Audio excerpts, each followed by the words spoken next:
अस्सलाम वालेकुम my dear students, उम्मीद है कि आप सब ठीक होंगे। आज हमारा लेक्चर नंबर 13 है बच्चों, BBA third semester managerial accounting. और आज हम जो है वो नया चैप्टर स्टार्ट करने जा रहे हैं, फाइनेंशियल स्टेटमेंट्स। तो बच्चों इस चैप्टर के अंदर हम सीखेंगे ये डिफरेंट टाइप्स की स्टेटमेंट्स बनाना, जिनमें income statement, balance sheet, cash flow statement, statement of changes in equity और नोट्स। तो बच्चों ये हमारे पास डिफरेंट फाइनेंशियल स्टेटमेंट्स हैं, लेकिन इस चैप्टर के अंदर हम जो है वो सिर्फ बनाना सीखेंगे इनकम स्टेटमेंट और बैलेंस शीट। इसके अलावा जो कैश फ्लो स्टेटमेंट है ये आप लास्ट क्लासेस के अंदर जो है वो बनाना सीख चुके हैं। बाकी जो स्टेटमेंट्स रह गई हैं वो आने वाली क्लासेस में हम सीखेंगे, लेकिन फ़िलहाल इस क्लास के अंदर हम जो फाइनेंशियल स्टेटमेंट्स बनाएंगे उनमें हम सिर्फ जो है वो क्या बनाएंगे, इनकम स्टेटमेंट और बैलेंस शीट। तो सबसे पहले बच्चों हम इनकम स्टेटमेंट जो है इसका फॉर्मेट देखते हैं। हमारे पास ये इसका फॉर्मेट है बच्चों। आज आपने बच्चों जस्ट फॉर्मेट ही याद करने हैं। क्वेश्चन जो है वो इंशाल्लाह हम नेक्स्ट लेक्चर्स के अंदर करेंगे, लेकिन आज आपका जो काम है वो फॉर्मेट याद करना है। अगर आपको फॉर्मेट याद हो जाती है, जैसे बच्चों आपने फार्मूले याद किए थे, तो फार्मूले याद करने के बाद आपके लिए क्वेश्चन बिल्कुल आसान हो गए थे। तो ऐसे ही आपने बच्चों इस चैप्टर के अंदर ये फॉर्मेट याद कर लेने हैं। फॉर्मेट अगर आपको याद हो जाती है तो आपके लिए ये चैप्टर बहुत आसान होगा बच्चों। तो इसके अंदर बच्चों आपने सबसे पहले कंपनी का नाम लिखना है जो भी क्वेश्चन में गिवन होगा। उसके बाद आपने नेक्स्ट हेडिंग देनी है इनकम स्टेटमेंट। फिर आपने बच्चों नेक्स्ट हेडिंग दे देनी है for the period end date, जो भी उसने क्वेश्चन के अंदर डेट मेंशन की होगी। जी बच्चों यहाँ पे आपने सबसे पहले लिखना है सेल। सेल में से बच्चों आपने क्या करना है, less sale return, sale discount, sale allowance. तो बच्चों कोई भी इनमें से आपको दिया हो, एक दो तीन, तीनों भी दे सकता है, एक भी दे सकता है। जितने भी दिए हो बच्चों आपने वो सारी वैल्यू जो है वो क्या करनी है, सेल में से माइनस कर देनी है। आपके पास जो है वो क्या आ जाएगा, नेट सेल। तो ये आपके पास बच्चों यहाँ पे क्या आ जाएगी, नेट सेल आ जाएगी। उसके बाद बच्चों आपने नेक्स्ट क्या करना है जी, इसमें से आपने माइनस करना है कॉस्ट ऑफ गुड्स सोल्ड। तो ये cost of goods sold minus करेंगे नेट सेल में से, तो ये आपके पास जो आंसर आएगा वो हमारा होगा ग्रॉस प्रॉफिट। ग्रॉस प्रॉफिट में से बच्चों आपने माइनस करना है ऑपरेटिंग एक्सपेंसेस। ऑपरेटिंग एक्सपेंसेस बच्चों दो किस्म के होंगे, मार्केटिंग एक्सपेंस और एडमन एक्सपेंसेस। तो ये आपने बच्चों मार्केटिंग और एडमन एक्सपेंस जो है वो माइनस कर देने हैं। ऑपरेटिंग एक्सपेंसेस जो है तो इसको बच्चों आपने किस में से माइनस करना है, ग्रॉस प्रॉफिट में से। ग्रॉस प्रॉफिट में से ये दोनों एक्सपेंस माइनस करेंगे तो हमारा जो आंसर आ जाएगा वो हमारा कहलाएगा ऑपरेटिंग इनकम। इसके बाद बच्चों आपने इसमें से माइनस कर देना है इंटरेस्ट, तो ये हमारे पास आएगा इनकम बिफोर टैक्स। और फिर आपने उसमें से बच्चों टैक्स भी माइनस कर देना, तो ये हमारे पास नेट इनकम आ जाए। तो ये बच्चों हमारे पास इनकम स्टेटमेंट का फॉर्मेट है, बिल्कुल सिंपल सा, ये आपने याद कर लेना है। इसी तरह से बच्चों नेक्स्ट हमारे पास जो है वो बैलेंस शीट का फॉर्मेट है, ये भी आपने याद करना है, ये आपने लास्ट क्लासेस में भी किया था। इसमें बच्चों आपने सबसे पहले कंपनी का नाम लिख लेना है, उसके बाद जो है वो balance sheet as on date आ जाएगी इसकी, जो भी क्वेश्चन में गिवन होगी। तो उसके बाद बच्चों हमारे पास जो है वो यहाँ पे आ जाएगा करंट एसेट्स। करंट एसेट्स के अंदर हमारे पास आ जाएगा बच्चों कैश, रिसीवेबल्स। जी बच्चों रिसीवेबल कुछ भी हो सकता है आपके पास, account receivable, bill receivable, note receivable, कोई भी रिसीवेबल हो वो आपका करंट एसेट्स में आ जाएगा। इसके अलावा क्लोजिंग स्टॉक आ जाएगा आपके पास, प्रीपेड एक्सपेंसेस। इसके अलावा फिक्स्ड एसेट्स आ जाएंगे जिसके अंदर बच्चों आपके पास land, building, plant, machinery, furniture. जी बच्चों इनके अलावा भी फिक्स्ड एसेट्स हो सकती हैं। दूसरी साइड पे बच्चों आ जाएगा आपके पास करंट लाइबिलिटीज़। जी बच्चों यहाँ पे मैंने हेडिंग नहीं लिखी, आप यहाँ पे हेडिंग लिख लेते हैं, को एक स्टेप नीचे कर लेते हैं। जी यहाँ पे बच्चों आपके पास क्या आ जाएगा, करंट लाइबिलिटीज़। आपकी करंट लाइबिलिटीज़ आ जाएंगी बच्चों। ये सारी इसकी सेटिंग बच्चों ख़राब हो गई है।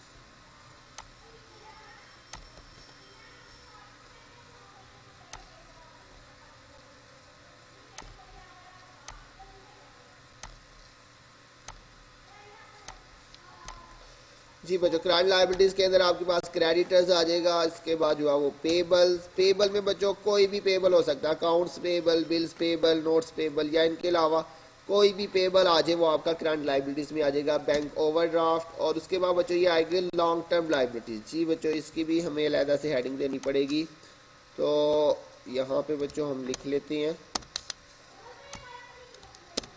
ये आ जाएगी आपके पास लॉन्ग टर्म लाइबिलिटी। जी बच्चों तो ये लॉन्ग टर्म लाइबिलिटीज आपके पास आ जाएंगी। ये सारा बच्चों नीचे से जो है ये डिस्टर्ब हो गया।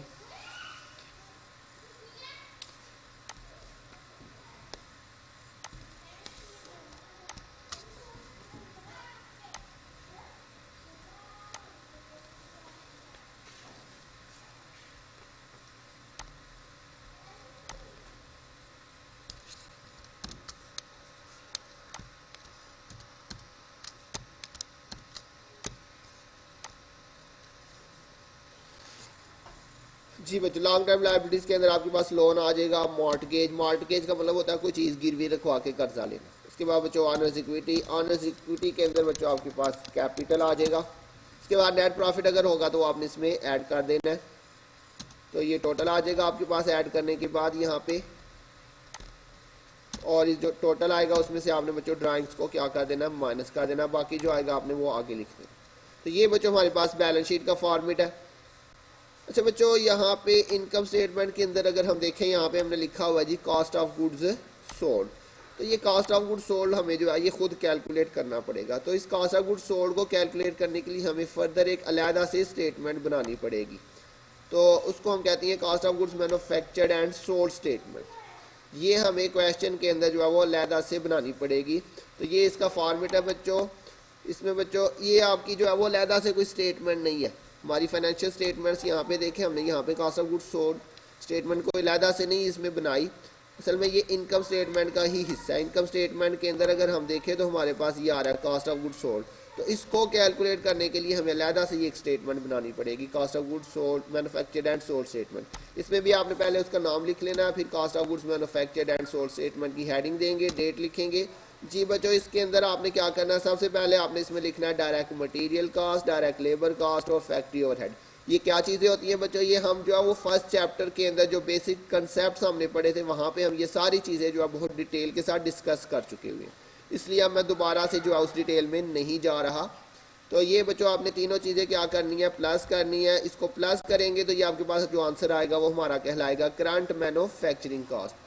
इसके बाद बच्चों आपने इसमें जो है वो एक चीज़ ऐड कर लेनी है, work in process inventory beginning, WIP। क्या मतलब है इसका, WIP का work in process inventory opening. जी बच्चों, मतलब जो साल के शुरू में या महीने के शुरू में आपके पास इन्वेंट्री है जो प्रोसेस में आपने डाली हुई थी, जो महीने के शुरू में या साल के शुरू में आपके पास आ रही है, उसको हम कहते हैं work in process inventory beginning. इसको जब ऐड करेंगे तो ये आपके पास cost of goods available for manufacturing आ जाएगा। उसके बाद आपने इसमें से work in process inventory ending जो है वो माइनस कर देनी है। Work in process ending inventory या फिर work in process inventory ending भी आप इसको लिख सकते हैं, इन्वेंट्री एंडिंग। जी बच्चों, ये माइनस करेंगे। एंडिंग क्या मतलब कि जो आपके पास साल के एंड पे या महीने के एंड पे, पीरियड के एंड पे जो आपके पास प्रोसेस के अंदर इन्वेंट्री बच गई वो हमारी work in process inventory ending होगी। इसे माइनस करेंगे तो आपके पास आंसर आएगा कॉस्ट ऑफ गुड्स मैन्युफैक्चर्ड। जी बच्चों, इस स्टेटमेंट के दो हिस्से हैं, ये देखिए जी cost of goods manufactured and sold statement. तो बच्चों यहाँ तक हमारे पास एक पोर्शन जो है वो कंप्लीट हो गया, कॉस्ट ऑफ गुड्स मैन्युफैक्चर्ड। अब इसके बाद जो है वो आपने क्या करना है, इसमें finish goods opening inventory. Finish goods opening inventory क्या क्या मतलब है, मतलब वो चीज़ें जो हमारे पास कंप्लीट हो चुकी हैं। ये वर्क इन प्रोसेस का मतलब जो अभी चीज़ें प्रोसेस में है, और फिनिश गुड्स का मतलब वो चीज़ें जो अभी हमारे पास कंप्लीट हो चुकी हैं। ओपनिंग इन्वेंट्री मतलब जो हमारे पास साल के या महीने के शुरू में हमारे पास इन्वेंट्री पड़ी हुई है फिनिश गुड्स की।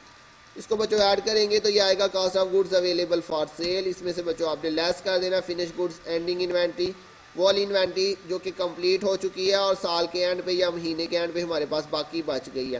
इसको लेस करेंगे तो ये कॉस्ट ऑफ गुड्स सोल्ड आ जाएगा।